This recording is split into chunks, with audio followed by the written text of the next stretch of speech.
So as we move into section 8.2, we want to look at polar graphs. I gave you an example one at the end of the last section, and we'll show how I derived that graph in this section. So I'll start with something a little bit simpler. Just graph r equals 3. So what this graph should be, all pairs are theta such that r is equal to 3. Now your book has some nice polar graph paper in there. I'm sure you can find a PDF of that online somewhere and print it out if you wanted to use it for sketching. I usually find that I can sketch these pretty well in just a rectangular coordinate system. But I'm going to make a table of values. So let's try 0, pi over 2, pi, 3 pi over 2,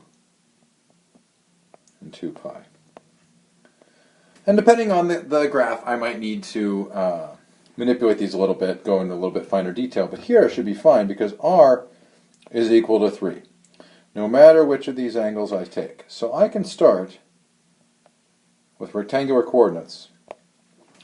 And I know that when theta is equal to 0, I'm down here. Pi over 2 is up here, pi, 3 pi over 2, and back to 2 pi.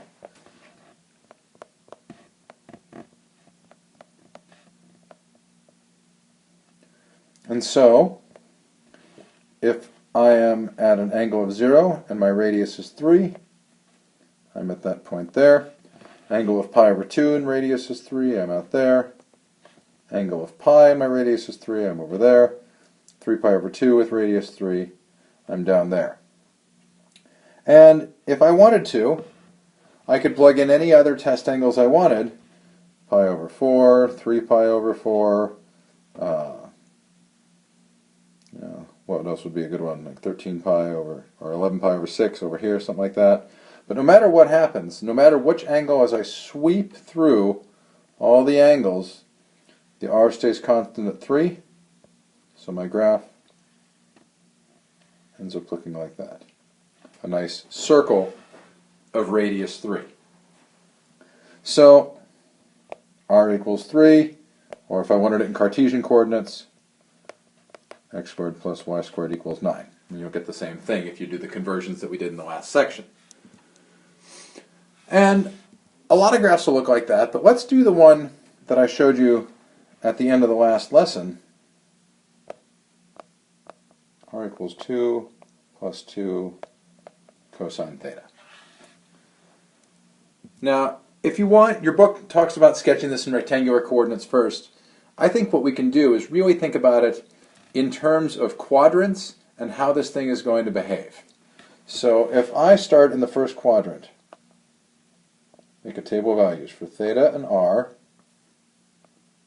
Let's go with 0, pi over 6, pi over 4, pi over 3, and pi over 2.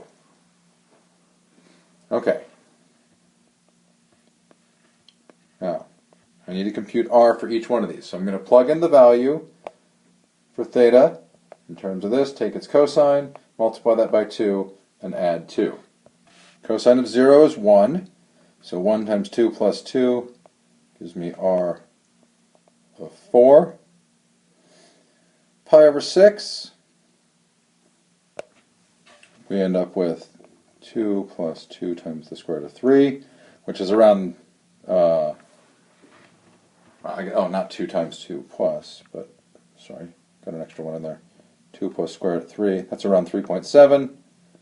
We get 2 plus root 2, which is around 3.4. Here we just get 3, and here we just get 2.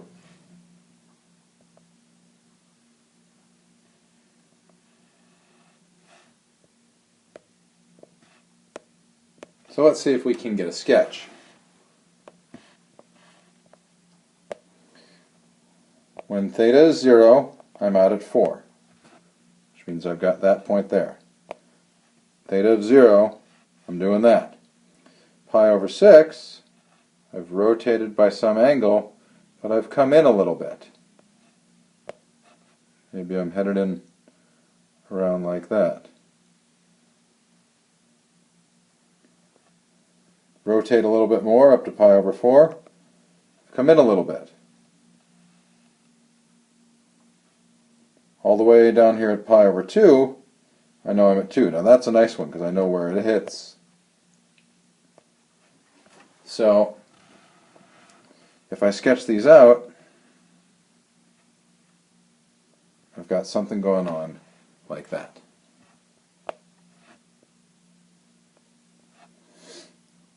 Start out 4 units away, end up 2 units away from the origin, rotated through that, and my distance from the origin is steadily decreasing. So this is not quite as far away as it is to get all the way out there. Now if I keep going, I could end up at pi. Well, cosine of pi is -1, so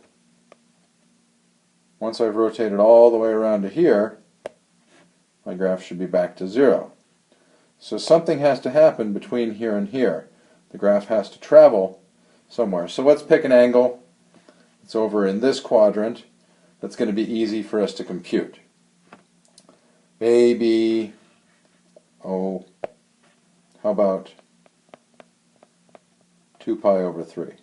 I'll leave a space there just in case we need another one to tell us what's going on. But at 2 pi over 3, the cosine is negative a half. So if I multiply that by 2 and add 2, I get 1. I could try another one just to see what's going to happen. Well, no, that should be enough. This is really enough because what it tells me is that I'm here at 2, and as I sweep through this quadrant, I've got to be 1 unit away at some point, but eventually I decrease all the way down to 0. So my graph's got to look something like that. Now if you follow this around from pi to 3 pi over 2, we'll get the same behavior, and then we'll mirror this behavior here when we sweep back out like this. So I need a spot down there, 2 units away. Going to intersect there, and then I end up something like that. This actually has a name. It's called a cardioid, because if you squint right and turn it sideways, it sort of looks like a Valentine's heart shape. And it doesn't stop there. We can get more strange situations like this. What if we had r equals cosine of 2 theta? Now, in some situations, that doesn't look like it should be that bad, right? And it's really not. As a polar formula, it's pretty straightforward. But turning this into rectangular coordinates is near impossible. It's going to be so absolutely awful to try to put this together. What we need to think about, though, is just what's it going to look like? Various angles theta and r, what's going to happen? So let's start at 0. If theta is 0, cosine of 2 times 0 is still cosine of 0, so we're out here at 1. But notice at pi over 4, if I plug in pi over 4 here for theta, 2 times pi over 4 is pi over 2. Cosine of pi over 2 is 0. So if I want to get a sketch of this thing,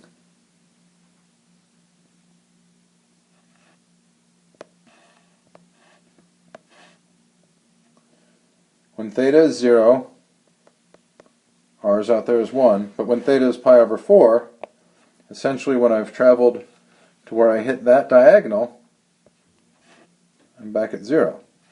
Well, if I start here, start over here, and I end up here, but I have to stay inside that region, I need to continuously decrease from 1 to 0. So I'm going to get something that behaves like that.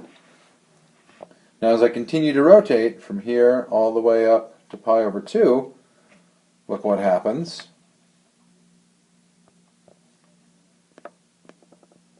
Pi over 2, I multiply that by 2, I get cosine of pi, which is -1.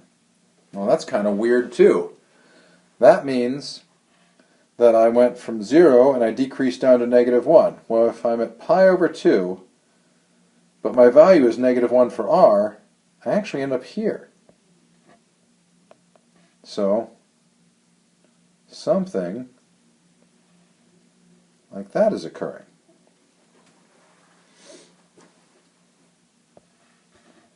Keep throwing it around. Let's try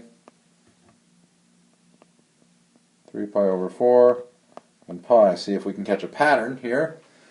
At 3 pi over 4, plug that in, I get 3 pi over 2, so I've gone back to 0. And at pi, I get cosine of 2 pi, I've gone back to 1. So at 3 pi over 4, I'm out here, that would be my, my angle, and my r is 0. So I have to have stayed negative as I went from -1 to 0. I can't just jump around like that. Something like that's going to happen. And then when I make it all the way out to an angle of pi, so I've rotated all the way around there, my angle's out like here, I'm back to 1. So I'm hitting there. And if you keep following this out the rest of the way,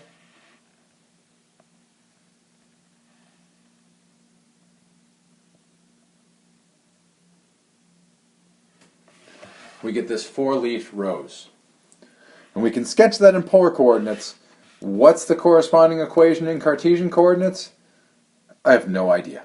It would be a bit of a horror show to try to find. But we can get these things do exist. There are mathematical models that need to come up and look like this. And modeling them in polar coordinates is much more effective than trying to do it in Cartesian.